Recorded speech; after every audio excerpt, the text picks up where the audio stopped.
જેમ શરીરને ખોરાકની જરૂર હોય છે એવી જ રીતે આત્માને પણ ખોરાકની જરૂર હોય છે. માનવ, તને ખબર છે આ સુંદર વાક્ય કોને કહ્યું છે કે પ્રાર્થના એ આત્માનો ખોરાક છે? હા ભાભી, મને ખબર છે. આ વાક્ય એ આપણા દેશના મહાન સંતશ્રી અને મહાન નેતા એવા સ્વામી વિવેકાનંદે કહ્યું છે. તો આવું સુંદર પરફોર્મન્સ ત્રિકાળ સંધ્યા લઈને આવી રહ્યા છે, જેના પાર્ટિસિપેટ છે જિજ્ઞા કૃણાલ લીંબાણી, હેરિત કૃણાલ લીંબાણી, શાશ્વત કૃણાલ લીંબાણી, બિનલ નીતિન લીંબાણી, નિર્વી નીતિન લીંબાણી, પાયલ વિશાલ લીંબાણી, તનુષ વિશાલ લીંબાણી, જ્યોતિ ચેતન પોકાર, ધ્યાન ચેતન પોકાર, પરિધિ હાર્દિક પોકાર, આરાધ્ય હાર્દિક પોકાર. તો એકવાર જોરદાર તાળીઓ થઈ જાય. તો આવો નિહાળીએ ત્રિકાળ સંધ્યા.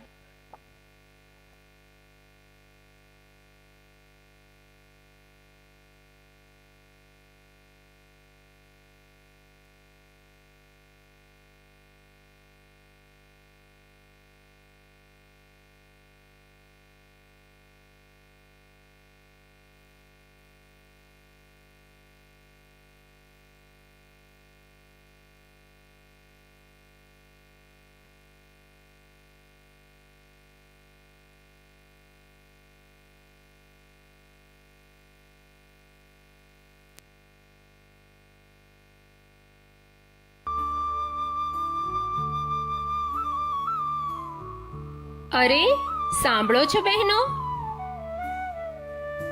શું તમે ત્રિકાળ સંધ્યા વિશે જાણો છો? ત્રિકાળ સંધ્યા? હા, મેં ત્રિકાળ સંધ્યા વિશે ઘણું સાંભળ્યું છે, પણ બહેન, એનો પાલન કેવી રીતે કરવું એનો થોડો ખ્યાલ નથી. હા, એટલે જ તો આજે આપણે એક નાનકડા કાર્યક્રમ દ્વારા ત્રિકાળ સંધ્યાનું પારાયણ કેવી રીતે કરવું એ શીખીશું. પણ એના પહેલા આપણી ત્રિકાળ સંધ્યા શું છે અને તેનું મહત્વ શું છે, ચલો એ જાણીએ. તો મિત્રો, આપણી ભારતીય સંસ્કૃતિમાં ત્રિકાળ સંધ્યાનું ઘણું જ મહત્વ દર્શાવવામાં આવ્યું છે. પણ બહેન, ત્રિકાળ સંધ્યા એટલે શું અને એ શા માટે કરવી જોઈએ એ જણાવશો? હા, ત્રિકાળ સંધ્યા એટલે 3 વખતની પૂજા, જે દરરોજ સવારે, બપોરે અને સાંજના સમયે કરવામાં આવે છે. અને હા, ત્રિકાળ સંધ્યા કેમ કરવી જોઈએ? એવું કહેવામાં આવે છે કે ભગવાન શ્રી રામ અને શ્રી કૃષ્ણ, ઋષિ મુનિઓ, સંતો અને દૈવી અવતારોએ પણ ત્રિકાળ સંધ્યા કરી હતી. ઋષિ મુનિઓના કહેવા મુજબ આ નિયમિત ઉપાસનાથી સુષુમ્ણાના દરવાજા ખુલે છે, જેનાથી મનુષ્યની સુષુપ્ત શક્તિઓ જાગૃત થાય છે અને તેની બુદ્ધિ તીવ્ર બને છે. ત્રિકાળ સંધ્યાની આખી પ્રક્રિયા બ્રહ્માંડ સાથે વ્યક્તિના શરીર, મન અને આત્માને જોડવામાં મદદ કરે છે. શાસ્ત્રોમાં કહ્યું છે કે આપણે આ 3 પહેરમાં ભગવાનનો આભાર માની એમને અવશ્ય યાદ કરવા જોઈએ. તો ચાલો મિત્રો, આપણે બાળકો સાથે એક નાનકડા કાર્યક્રમ દ્વારા ત્રિકાળ સંધ્યા કેવી રીતે કરવી જોઈએ અને એમાં કયા શ્લોક બોલવા એ જાણીએ.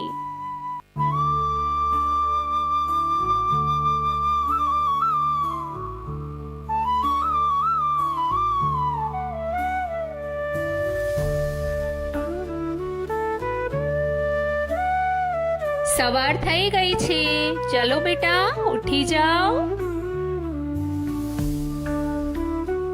આજથી આપણે રોજ ત્રિકાળ સંધ્યાનું પારાયણ કરવાનું છે.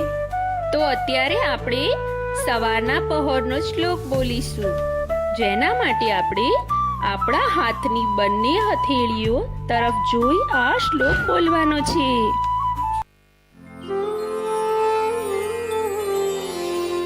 कराग्रे वसते लक्ष्मी, करमध्ये सरस्वती, करमूले तु गोविन्दम्, प्रभाते करदर्शनम्.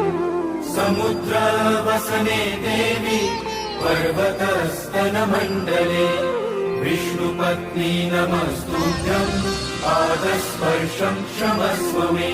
वसुदेवसुतं देवम्, कंसचारूणमर्दनम् देवकी परमानन्दम् कृष्णं वन्दे जगद्गुरु। હાથના આગળના ભાગમાં લક્ષ્મી, મૂળ ભાગમાં સરસ્વતી અને વચલા ભાગમાં ગોવિંદ વસે છે. માટે સવારે હાથનું દર્શન કરવું જોઈએ. સમુદ્ર રૂપી, પર્વતરૂપી સ્તનોવાળી અને વિષ્ણુ ભગવાનની પત્ની હે પૃથ્વી દેવી, તમને નમસ્કાર કરું છું. મારા પગનો તમને સ્પર્શ થાય છે, માટે ક્ષમા કરો. બપોરનો સમય.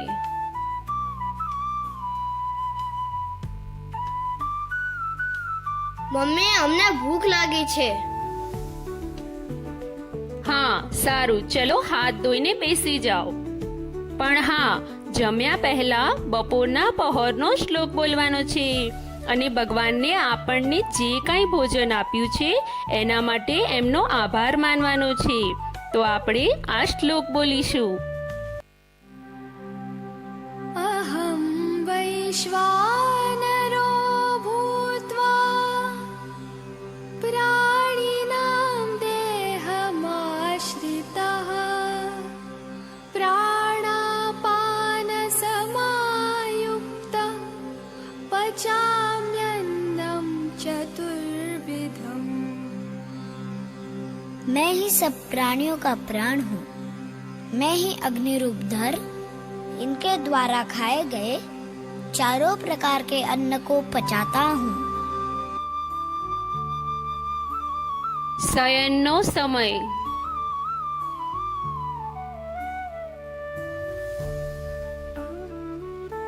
મમ્મી, હવે અમે સૂઈ જઈએ? હા બેટા, પણ સૂતા પહેલા ભગવાનને યાદ કરવાનું છે. સૂતા પહેલા ભગવાનની સ્તુતિ કરવાથી આપણા અંદર સકારાત્મકતા વધે છે. એના માટે આપણે સાંજના પહોરનો શ્લોક બોલીશું. તો ચલો, બંને આંખો બંધ કરો અને બંને હાથ જોડી પ્રભુને યાદ કરતા આપણે આ શ્લોક બોલીએ. કૃષ્ણાય વાસુદેવાય હરે પરમાત્મને પ્રણતઃ ક્લેશનાશાય ગોવિંદાય નમો નમઃ. વસુદેવના પુત્ર એવા શ્રી કૃષ્ણ ભગવાનને, દુઃખ હરનાર પરમાત્માને, શરણે આવનાર ક્લેશો ટાળનાર ગોવિંદને હું વારંવાર નમસ્કાર કરું છું.